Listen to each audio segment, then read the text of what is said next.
Tamam, ko'rsam. Men Алмасбек Шиналиев, осы Қазғырт ауданының тумасымын.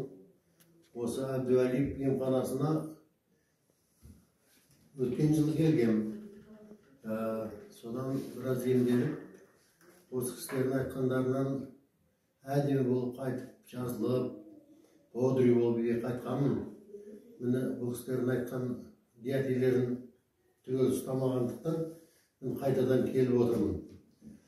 Келдім, келгеніме міне 3-ші күн, Құдайға шүкір, сондай диетелердің бәрін өшеге келіп ұстадым. Аштықпенен, және де тағы басқа алхам деген жақсы нелер бар. Шөп дәрілерменен бірге әдемелеп ішіп, міне аяқ-аяғым сондай қатты ісіп келген, міне 2-ші, 3-ші күнге айланды, ісіктер қайтуды бастады. Уже қайтыпты қалды. Бір аяғым қайтып, 2-ші аяғымда сәл белгілер ғана қалды.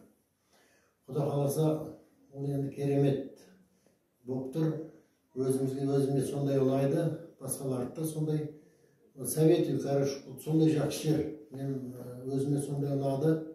Енді бірақ көбінше бұл кісілердің айтқанын істеместен, жаңағы диетені бұзамыз, артық ет жеп қоямыз, артық жаңағы майлы тамақтарды жейміз де, өзімізді кейін бұзып аламыз.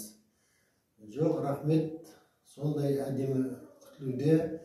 Емдердің бәрі сондай әдемі қабылданып жатыр. Сондай қуанып отырмын бүгін. Аяғым басып кеткеніме. Бұл кісілерге тек қана алғыс айтам. Егер мазаларыңыз болмай жатса, келуге шақырамын осы жерге. Басқа сондай керемет бәрі. Айта берсем, түрлі бұл жерде жасап жатқан, қызмет жасап жатқан медбикелердің өзі өте жақсы, ерекше, жылы лебізбенен, жылы сөздерменен жақсы сондай өзін қабылап, сондай солардың сәтті сөзіне де жазылып кете бересің кейде. Рахмет.